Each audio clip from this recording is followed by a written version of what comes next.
The IB is considered one of the most difficult high school programs in the world, but it also allows you to get into any university across the whole world. So what makes it so difficult? What makes it so recognized? So what really is it? Let's find out. Hey everybody, welcome back. For those of you who don't know me or who are new here, my name is Emiliano Ruiz. I did the IB from 2018 to 2020. I'm currently in the middle of my gap year and I want to study medicine in the future, either abroad or here in Mexico. I'm still not sure. So let's dive right into today's video. We're going to cover what the IB was when I did it, how it's changed and how it's similar, and what makes it so difficult and challenging, and what makes it so worth it or not worth it, depending on you. Let's dive right in. So, what was the IB when I completed it from 2018 to 2020? What is it now after some modifications and changes? Why is it so difficult? And why is it so internationally recognized? Let's see. The structure of the IB isn't going to change anytime soon, as it hasn't changed since 1996 as far as I could tell. So what is it? It's a 2-year high school program. You choose to do it in your last 2 years of high school. So that's easy enough, right? 2 years, that's not that big of a deal. But let's talk about the subjects. You choose 6 subjects, and there's 2 levels to these subjects. You have to choose 3 at a higher level, or HL, and 3 at a standard level, or SL. Now, you choose your 6 subjects from 6 different subject groups. And I'll leave a table of them right here. But very quickly, there are studies in language and literature, language acquisition, individuals and societies, sciences, mathematics, and arts. Now, you can play around a bit with those, but I'll talk about those next. So just to recap, you're taking 2 languages, at least, maths, sciences, individuals and societies, and arts. Now, when I said that you could play around with these, it's because you can opt out of arts and instead choose another subject from any of these subject groups. So instead of taking, for example, visual arts, you could take economics and business management, or another language, so you have 3 languages. I did this. I took biology as my first science, and instead of taking art, I took design technology as my second science. So what were my subject choices, for example? Well, for group 1, which was studies in language and literature, I chose English literature at higher level. Then for group 2, which is language acquisitions, I took German ab initio, which is the lowest level you can go in any language, is the ab initio, and you have to take it at standard level, or SL. My third, for individuals and societies, was history higher level. Fourth, for sciences, was higher level biology, and then instead of taking arts, I took standard level design and technology. And finally, for mathematics, I took maths SL. And I'm gonna do a video on why these were the completely wrong choices. So stay tuned, hit that like and subscribe down below, and look forward to that. Now you might think this is all, and it's fairly easy because you have 2 years to develop 6 subjects, but that'd be wrong. Each of these subjects has an internal assessment, which is some sort of project you do within that class and your own teacher grades. Additionally, most of the grades is hinged on the final exams. Higher level subjects have 3 exams and standard level subjects have 2 exams. But these exams are unlike anything I had encountered before while doing my high school here in Mexico. For example, take history. I took history higher level. And history's first exam is analyzing quotes and sources from different periods in time. And you have no idea what you're getting. Then you have to answer some open-ended questions and finish with an answer that's 1 page long, right? That was the easiest one. History's second exam, or paper 2, is 1.5 hours long, but you have to write 2 essays on 2 different questions, and you have no idea what questions you're getting or what they can be about. And of course, for us higher levels, we had paper 3, or exam number 3, and this was 3 essays in 2.5 hours. So that makes it way more difficult. Additionally, in each of these essays, you're expected to have quotes, facts, figures, everything, basically. These quotes don't only have to be from historical figures like Stalin, for example, or Mao. You also have to think about quotes from historians. So these are people who have thought and studied the events you're writing about. And you have to evaluate these historians. You have to say whether they're right, whether they're wrong, and why. It's really difficult because it's a lot of research and it's a lot of memorization. And that's just one example of one subject. And you might be inclined to think, oh, that's all, it can't be that bad. But no, there's 2 more things, or actually 3 more things. Firstly, you have the G4 project or Group 4 project. This is when the school organizes one day for you and your team to come up with something. And that sounds really vague, but hear me out. So for example, in my school, we had to design a way humans could live on Mars. And we had in our team a member from the physics class, the design technology class, the biology class, and the chemistry class. And we all had to think and work together to figure out how each of our subjects and each of the sciences could work together and in synergy towards this goal. And it can be really fun and really interesting if you have a good group and if people know what they're talking about. But if your group is not as good as you would have liked, it can become tedious and it can be a real pain in the butt.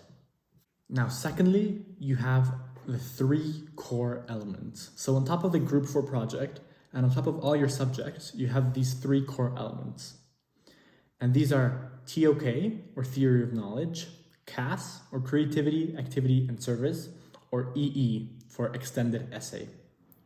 TOK, or Theory of Knowledge, is a branch of philosophy called epistemology. And it basically questions what you know and why you know it. So it's you questioning your own knowledge and somebody else's knowledge and how we achieve that knowledge and the process behind our getting that knowledge. It can get really mind-boggling at times because you're really questioning yourself and how you know what you know. But retrospectively, it can be really helpful because it makes you really critical of what you read on the news, for example, or what you see on YouTube. Secondly, you have CAS, or Creativity, Activity, and Service. And what this means is that you have to complete a certain number of experiences in each of these 3 strands for you, and one big project enveloping all 3 of these strands for you to be able to achieve the goals that CAS requires. So what do I mean? For example, I'll put myself as an example. Our project was to organize a night skiing event. So that's creative because we had to organize everything. It was activity because we were skiing, and it was service because all the money we raised, we were going to give to charity. An example of just activity would be to join the volleyball team. An example of just service would be to bake cookies and sell them and then give that money to charity or to a nonprofit organization. And an example of creativity would be to learn a new skill like playing the piano or a new language or something along those lines. Now this could seem really easy, but when you mix it in with everything else, it becomes really tedious and it takes a long time. But I managed to finish CAS early with over 180 reflections, which are mandatory. So look out for that video, hit the like and subscribe button, and you won't miss it. So what is the extended essay? It's basically what it sounds like. It's an essay that's extended or really, really long. It's this 4,000 word essay that you have 2 years to write. And you choose the subject, you choose the question, you choose when and how you do it. It's a very independent study of your choosing. However, it takes a lot of time and is very time consuming. However, I managed to ace it, as well as finish CAS early, as I've mentioned before. So if you're interested in how to do any of these and my time management skills and productivity, hit the like, hit the subscribe, and you won't miss out on those 2 videos coming out soon. So, the last thing that makes the IB much more difficult than other school programs is how they grade. So how do they grade? The IB grades on a bell curve. That means that across the whole world, every exam and every student is graded by another teacher in another country. And then they take every single grade across the whole world and they plot them on a curve that looks like this. So 5% more or less of the people are getting a 1 and 5% of the people are getting a 7. And most of the people are falling in between 4 and 5, which is the average grade. And now this might sound confusing, but it's because the IB grades from 1 to 7, where 1, 2, 3 is failing, and 4, 5, 6, and 7 is passing, with 7 being the best you can do. However, for example, if I got a 7 in a test, it doesn't mean I got no answers wrong. It means that I hit the grade boundary. So for example, for chemistry higher level, that grade boundary is around 75%. So that means that if I have 75% of my answers correct, I still get a 7, even though I got 25% of them wrong. And they do this so that they can grade on the bell curve that I'm talking about. So that means that only around 5% of the world population is getting 75% or more in chemistry higher level. And that makes it much more difficult. It's the fact that you're competing against students across the world, in other countries, with other teachers, maybe better, maybe worse. You don't know who you're competing with, you just know that it's the whole world. And that adds an enormous layer of difficulty to the IB that I think no other school program or school curriculum has. So yeah, that was the IB I completed. However, I'm gonna say something a bit controversial here, but bear with me. It was just made relatively easier by the changes in syllabus and in subject requirements.